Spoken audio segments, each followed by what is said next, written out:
Hey everyone, how are you guys doing? So guys, CLAT में counts की क्या importance है, कितना कॉन्ट्स आता है, कितना नहीं आता और कितना पढ़ना है और कितना छोड़ देना, ठीक है। तो आज सब कुछ इस एक वीडियो के अंदर डिस्कस करने वाले। Hi guys, my name is Atul Singh, welcome to this beautiful platform of yours CLAT preparation by Adda 247। देखो, सबसे पहले तुम ये सोचो कि वेटेज क्या होगा, ठीक। कौन कितना भारी है, कितना वजन है उसकी बातों में, ठीक है। तो देखो, थोड़ा सा डेटा देखते हैं, थोड़ा स्टैट्स देखते हैं। तो यार वेटेज की बात करो तो अप्रॉक्सीमेटली 10 से 14 क्वेश्चन आते हैं जिसमें 2 डीआई सेट बनते हैं हमारे, ठीक है। आगे मैं बता दूंगा डीआई सेट क्या होता है, बट हमारे 2 डीआई सेट बनते हैं, ठीक है। एक डीआई सेट में 5 या 6 क्वेश्चन होते हैं, एक में 5 या 6 होते हैं। तो ऐसे 10 से 14 के बीच में रेंज करते हैं, यानी कि ये 10% ऑफ द टोटल एग्जामिनेशन का वेटेज है, क्योंकि 120 क्वेश्चन है, 12 क्वेश्चन आ रहे हैं तुम्हारे, यानी कि 10% ऑफ द टोटल एग्जामिनेशन। अब देखो यार, बच्चे क्या गलती कर देते हैं, वो सोचते हैं भैया क्यों करना है कौन से यार, ठीक है। हम 90% में से 90, सोचो जो बच्चा कॉन्ट्स करके जा रहा है वो 100% मार्क्स के लिए एम कर रहा है, लेकिन जो बच्चा पहली कॉन्ट्स को छोड़ देता है उसके 10% तो पहले कट गया ना, यानी कि ही इज एमिंग फॉर 90%। तो समझने की बात क्या है कि कॉन्ट्स बहुत ज़्यादा इंपॉर्टेंट रोल प्ले करते हैं, और जितने भी रैंक डिसाइड होते हैं ना वो कॉन्ट्स की वजह से डिसाइड होते हैं, क्योंकि ऑलमोस्ट सारे सब्जेक्ट में सब कुछ इक्वल होता है, ठीक है, जिसके पेपर निकले होते हैं। और उसके बाद जो आगे पीछे रैंक होती है टॉप के अंदर, ठीक है, टॉप इंस्टीट्यूट्स में जाने के लिए वो कॉन्ट्स डिसाइड कर लेता है हमारा, है ना। देखो यहाँ पे +1 मार्क्स मिलता है, -0.25 मार्क्स मिलता है, ये मार्किंग स्कीम है हमारा, ठीक है। देखो मेन क्या है कि सिलेबस डिस्कस्ड ही नहीं है, सिलेबस पता ही नहीं है किसी को क्या सिलेबस आना है, ठीक है, क्या पढ़े भैया। तो देखो यार, मैंने क्या कर रखा है कि मैंने जितना भी प्रीवियस ईयर था सबको एनालाइज करके और एक सिलेबस बनाया, ठीक है। कि भाई देखो, क्लास 10th लेवल का अगर पढ़ोगे तो काम हो जाएगा। क्लास 10th लेवल का कौन कौन सा टॉपिक पढ़ना है, तो तुम्हारे भाई ने ये काम यहाँ पे करके रखा हुआ है। स्क्रीनशॉट ले लेना इसका जरूर, ठीक है। बेसिक अर्थमेटिक कर लेना, जिसमें percentage, ratio, proportion, average, profit loss, ये सारे चैप्टर्स आ जाते हैं, ठीक है। उसके बाद थोड़ा सा ना अलजेब्रा भी कर ही लेना। अलजेब्रा क्यों? क्योंकि भैया देखो, कभी कभी x + y = 3, x - y = 1 ऐसा इक्वेशन बन के आ गया, फिर क्या करेंगे। तो यहाँ पे हमें अलजेब्रा यूज करना पड़ेगा। यहाँ पे लीनियर इक्वेशन है ना, और simple equations, equation with 2 variables, ये सब कुछ सॉल्व करना आना चाहिए, ऑब्वियस सी बात है। फिर आता है हमारे पास नंबर सिस्टम। HCF LCM के भी कॉन्सेप्ट्स पूछे जाते हैं कई बार, ठीक है, कि कॉमन नंबर बता दो तो तुम HCF निकालते हो या फिर LCM निकालते हो, ऐसा कुछ, ठीक है।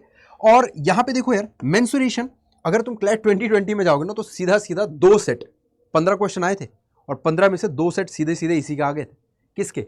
मेंसुरेशन के, ठीक है, कि वॉल्यूम बताओ, एरिया बताओ, सरफेस एरिया बताओ। तो ये बातें हम कहाँ पे करेंगे? मेंसुरेशन में, जहाँ पे एरिया, वॉल्यूम, पेरीमीटर के बेसिक शेप्स के ना ये सारी बातें होती है। फिर देखो टाइम एंड वर्क और स्पीड, टाइम एंड डिस्टेंस, ये दोनों चैप्टर को भी करना जरूरी है, ठीक है। अब इन दोनों चैप्टर को करना इसलिए जरूरी है क्योंकि ये दोनों ही चैप्टर ऐसे हैं जो कि डीआई सेट में बनाए तो जा सकते हैं, लेकिन ये सबसे नहीं होंगे। ऑब्वियस सी बात है, जब तुम एक डीआई सेट बनाते हो तो 2 तरीके के डीआई सेट होते हैं। एक तो ऐसा होता है कि जो बच्चा अगर 15-20 मिनट पढ़ ले तो कुछ ना तो कुछ कर ही लेगा उसमें से। लेकिन ऐसे ऐसे डीआई सेट भी होते हैं जहाँ पे कुछ भी नहीं समझ में आएगा, तुम 2 दिन लगा लो, तो वो वाले जो डीआई सेट होते हैं वो यहाँ से बन के आ सकते हैं, टाइम एंड वर्क से और speed, time, distance. Concept clarity होगी तो धीरे धीरे करके डीआई सेट पे भी कमांड हो जाएगा, ठीक है। आगे बढ़ते हैं, प्रोबेबिलिटी और स्टैटिस्टिक्स। देखो प्रोबेबिलिटी में ज़्यादा नहीं पढ़ना, बेसिक प्रोबेबिलिटी आना चाहिए तुम्हें, ठीक है। स्टैटिक्स में मीडियन, मोड क्या होता है, डेविएशंस क्या होता है, ये सब तुम्हें पता है तो बहुत है, मोर देन इनफ, ठीक है। बट ये निकालना आना चाहिए मेरे भाई, ये निकालना आना चाहिए, इंपॉर्टेंट है। और फिर लास्ट में देखो यार, डेटा इंटरप्रिटेशन, ठीक है। अब डेटा इंटरप्रिटेशन में क्या है कि बेसिकली मान लो हम लोग केसलेट की बात करते हैं, ठीक है, जो यहाँ पे मेंशन नहीं है अभी, लेकिन केसलेट आता है मोस्टली। केसलेट क्या होता है? वो इतना बड़ा सा एक पैराग्राफ देगा, एक कहानी लिखी होगी उसके अंदर, एक डेटा दे रखा होगा उसके अंदर, फिर तुम्हें उस कहानी को पढ़ के वहाँ से कुछ कुछ डेटा एक्सट्रैक्ट करना है कि ठीक है भैया, रमेश के इतने नंबर आए हैं, महेश के इतने आए हैं, सीता के इतने, गीता के इतने, टोटल मार्क्स ये थे, टोटल इतने बच्चे फेल हुए, इतने बच्चे पास हुए, ठीक है। उसके बाद तुम्हें पूछा जाएगा कि बताओ सबसे कम किस बच्चे के नंबर है, एवरेज नंबर क्या थे क्लास के, ऐसे ऐसे करके क्वेश्चन पूछा जाएगा। तो ये एक डीआई सेट का बेसिक फॉर्मेट मैंने तुम्हें बता दी, ठीक है। अब आगे बढ़ते हैं और बात करते हैं कि कितना मैथ्स चाहिए, how much maths is required, ठीक है। कितना भैया, कितना पढ़ ले कि हो जाएगा हमारा, क्या हम कैट लेवल का कर ले क्या जेई का कर ले क्या? नहीं यार, इतना करना ही नहीं है। बहुत सिंपल सी बात बताता हूं तुम्हें, लाइन पढ़ो, no advance maths needed. CAT, JEE, इसमें एडवांस मैथ्स आता है यार, ठीक है, इसमें क्वेश्चन सॉल्व करना होता है, लेकिन यहाँ पे डीआई सेट सॉल्व करना है तुम्हें। तो यहाँ पे तुमने अगर बेसिक मैथ्स भी अपनी स्ट्रॉन्ग कर ली, ठीक है, साथ ही साथ एक मेंटल मैथ्स को थोड़ा सा स्ट्रॉन्ग किया, यानी कि कैलकुलेशन को फास्ट कर लिया ना, तो बड़ा आसान काम हो जाने वाला है तुम्हारे लिए, ठीक है। मतलब भैया बेसिक मैथ्स और कैलकुलेशन, अगर मैंने ये दोनों चीज़ फास्ट कर ली तो एक चीज़, तीसरी चीज़ जो कि रीडिंग करने से बनती है, यानी कि रीडिंग हैबिट होगी मेरी, तो मैं बहुत आसानी से क्लैट के अंदर DI सेट्स को टैकल कर पाऊंगा। इतनी सी बात है, इस पूरी स्लाइड में मैंने यही लिखा हुआ। ठीक है, स्पीड और एक्यूरेसी पे बहुत ध्यान देना पड़ेगा यार, क्योंकि एक एक क्वेश्चन, एक एक नंबर से लोगों का बढ़िया बढ़िया कॉलेज छूट जाता है। ठीक है, तो हर एक नंबर बहुत ज़्यादा इंपॉर्टेंट है। अब तुम्हें ये भी लग रहा होगा कि प्रिपरेशन कहाँ से करनी है, तो मैं तुम्हें उसके लिए जरूर बता देता हूँ। ठीक है, यहाँ जाना और यहाँ पे अड्डा 247 की वेबसाइट पे जाओगे तो यहाँ पे तुम्हें दिखेगा कि ऑल कोर्सेज का ऑप्शन आएगा यहाँ पे। ठीक है, ऑल कोर्सेज पे क्लिक करोगे तो यहाँ पे ऑप्शन आएगा UG and PG entrance exam का, और यहीं पे बढ़िया सा अपना लॉ एंट्रेंस आएगा और यहाँ पे आएगा क्लैट। ठीक है, तो यहाँ पे तुम लोग क्लैट के बैचेज में एनरोल कर सकते हो। ये जो रैंकर्स बैच है, ठीक है, रैंक बूस्टर्स बैच, ये बैच बहुत फास्ट फॉरवर्ड बैच है। ठीक है, जो कि क्लैट 2026 को टारगेट कर रहे हैं, तो तुम लोग जरूर चेकआउट कर सकते हो, है ना। यहाँ पे क्वांट्स में पढ़ा रहा हूँ और एकदम कहते हैं ना कि ये तुम्हारा बड़ा भाई तुमसे कह रहा है कि यार चिंता खत्म हो जाएगी अगर एक बार मेरे से क्वांट्स पढ़ लिया तो। तुम चाहो तो हमारी वीडियोस हैं चैनल के ऊपर। ठीक है, तुम प्लेलिस्ट सेक्शन में जाओ, वहाँ पे तुम्हें बहुत सारी वीडियोस दिख जाएंगी, तो वहाँ से पढ़ के देखो, कोई भी लेक्चर उठा के देखो, तुम्हें ऐसा फील होगा कि कोई बड़े भैया, कोई बड़ा भाई पढ़ा रहा है तुम्हारा, है ना। चलो बहुत बढ़िया, तो फिर आज की वीडियो के लिए इतना ही करते हैं। ठीक है, अब कोई भी डिमांड हो तुम्हारी, ठीक है, अब देखो यहाँ पे प्रिपरेशन स्ट्रेटजी है, मैं ये भी थोड़ा सा बता देता हूँ तुम्हें। देखो यार 8 से 10th लेवल के पूरे कॉन्सेप्ट रिवाइज करने पड़ेंगे, है ना।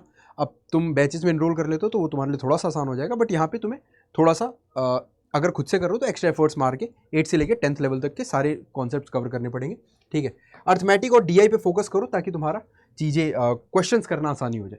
ठीक है, तो DI के ऊपर फोकस करना है हमें, और DI पे फोकस करोगे तो ऑब्वियस ही बात है, उसमें अर्थमेटिक ही तो एंड दी एंड जाके सॉल्व करना है ना, एक मैथ्स ही तो सॉल्व करना है, तो वो तुम्हें बिल्डअप करना पड़ेगा, है ना।